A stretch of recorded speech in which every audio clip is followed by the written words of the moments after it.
This is the Fantasy Football Podcast, where we take data and convert it into fantasy success.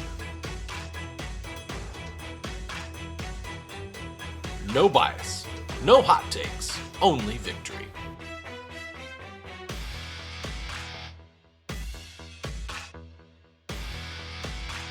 This is the Fantasy Alchemist Podcast, and now your host, Dustin Chandry.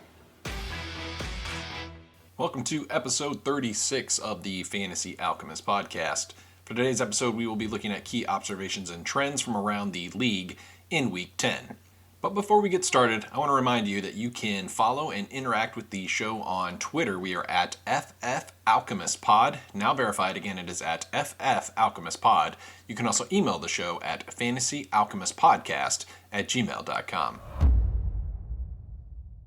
Over the last 2 weeks, the Baltimore Ravens have scored 8 total touchdowns. However, Lamar Jackson has only been involved in 1 of them. Now, by year, here's the percentage of touchdowns that Lamar Jackson has been involved in, either passing or rushing. 2021, he was involved in 64% of the team's touchdowns. 2022, 74%. But this year, 2023, it is down to 54%. Now, conversely, Gus Edwards played 14 snaps yesterday. He had 2 rushing touchdowns, 17.2 fantasy points. And since 2021, only Elijah Mitchell has played fewer snaps in a game with multiple rushing touchdowns. And the average snap count for all running backs with 2 rushing touchdowns in a game since 2021, 39 snaps. Again, Gus Edwards only played 14. On top of that, you have Gus Edwards, Justice Hill, and you now have an emerging Keaton Mitchell, which is now a 3-headed committee at the running back position for a unit group that is due for serious touchdown regression. Now, Lamar Jackson remains a buy high for me, and Gus Edwards remains a sell high as we move closer to the fantasy playoffs. Since 1950, Texans quarterback C.J. Stroud is the youngest player ever at 22 years and 33 days to have a game with 450 passing yards and 5 passing touchdowns. Now, through this season, through 8 games, C.J. Stroud currently 35 completions of 20-plus yards. That's second most in the league. He has 3 completions of 50-plus yards. That's tied for the most in the league. He's averaging 284 pass yards a game. That's third most. And he has 14 passing touchdowns. That is tied for 7th most. Now, prior to Week 9, Stroud had 3 straight games below 15 fantasy points. But his 40-point outing on Sunday has lifted Stroud to quarterback 8 on the season. In addition, on Sunday, the Texans had 3 players with over 100 receiving yards in the same game. That is the first time in franchise history. Noah Brown had 6 catches for 153 and a touchdown. Dalton Schultz had 10 catches, 130 yards and a touchdown. And Tank Dell had 6 catches for 114 yards and 2 touchdowns. Now, over the last 3 games, it might be surprising who is actually leading the Texans in receiving yardage. It's not Tank Dell. He has 130 yards. Now, granted, he's only played 2 of the last 3. It's not Nico Collins, who's at 164 yards.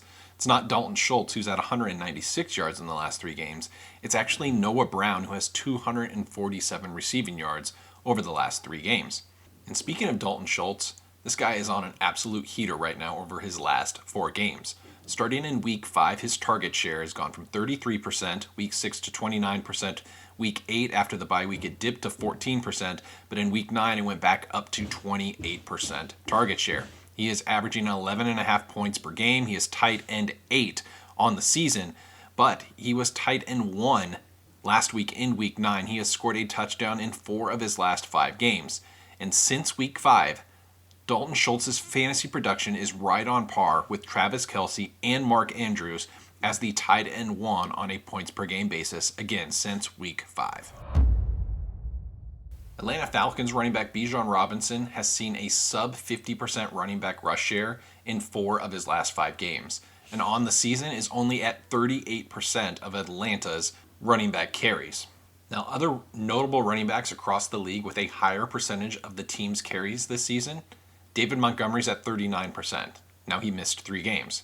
Kyron Williams is at 41%. Again, he has also missed 3 games. Chuba Hubbard is at 44% of Carolina's total carries this year. He was a backup up until Week 4. And if you look at some key advanced rushing metrics comparing Bijan Robinson to Tyler Algier, It is just incredibly frustrating to see what Arthur Smith is doing to this offense. If you look at yards before contact, Bijan Robinson is averaging 1.73 yards per contact. The NFL average is 1.27. Tyler Algier is at 0.3. Right, Tyler Algier is a full yard below contact on the league average, while Bijan Robinson is half a yard better than the league average. If you look at short yardage rushing, that's attempts where you have 3 or fewer yards to the first down. Rushing attempts, Tyler Algier actually has more than Bijan Robinson on the season, 23 to 17. Those yards per attempt, Bijan Robinson is well outpacing Algier, 5.7 yards to 2.3, which makes the success rate better. Bijan Robinson, 65% success rate, Tyler Algier, 57% success rate at converting those first downs. And then you look at your explosive rush rate. These would be your percentage of runs that went for more than 10 yards. Bijan Robinson is at 15.5%. Tyler Algier is only at 6.9%. Only Raheem Mostert has a higher explosive rush rate right now than Bijan Robinson among backs with at least 100 attempts. And it's hard to explain why Arthur Smith and the Falcons continue to play this backfield closer to a committee situation. Bijan Robinson has a slight lead in snaps played in Week 9, but Algier had more total opportunities, 15 to 14. Unfortunately, I don't see much changing right now in regards to the Falcons' backfield situation. Now, flipping to the quarterback and receiver situation, even with Taylor Heineke at cornerback and Drake London out of the lineup, Kyle Pitts' utilization was unchanged last week. Kyle Pitts continues to hover between 50 to 60% snap participation and 5 to 6 targets over his last 4 games, including Sunday. By comparison, Bills rookie tight end Dalton Kincaid had 11 targets and 10 receptions this week. Lions rookie tight end Sam Laporta, he has had 10 targets 3 times this year. Kyle Pitts, in 3 seasons in the league, has just 2 games with 10-plus targets and has never had a 10-reception game. Now, I didn't have any expectations that Pitts would see a fantasy boost with the change at quarterback, and Sunday's performance reinforces that belief. Nothing changes for Pitts and Drake London, and maybe even Bijan Robinson, until the Falcons move on from Arthur Smith this offseason. Colts running back Jonathan Taylor is finally back to being the automatic weekly RB1 at his position. Now, since Week 5, we've seen his snap participation significantly increase. Starting in Week 5, he played 16% of snaps when he returned. That has increased from 43% to 49% to 61% to 75% of snaps in Week 9. That is his highest of the season and is on par with what he saw in 2022 when he had 78% snap share from Weeks 1 through 13. Now, on Sunday, Taylor had the most opportunities he's seen all season as well. 18 carries, 47 yards, 5 receptions, 22 receiving yards, and a receiving touchdown. That's 23 total opportunities. That was converted into 17.9 fantasy points. Now, on the flip side, Zach Moss played his lowest snap percentage of the season at only 21% with 7 carries and no targets. Zach Moss at this point is nothing more than a high-value handcuff with the return of Jonathan Taylor back to his 2022 workload.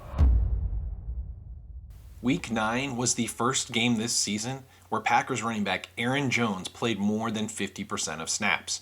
He had a 57% snap share. He had 54% of the carries. He had 52% route participation. Jones finished with 20 carries, 73 yards, and a touchdown. On top of that, he had 4 receptions for 26-yard receiving on a team-high 6 targets. He had 17.9 fantasy points, finished as RB8 on the week. Now, this is the first time that he has reached double-digit carries since last season, and the first time he reached 20 carries since Week 10 of last year.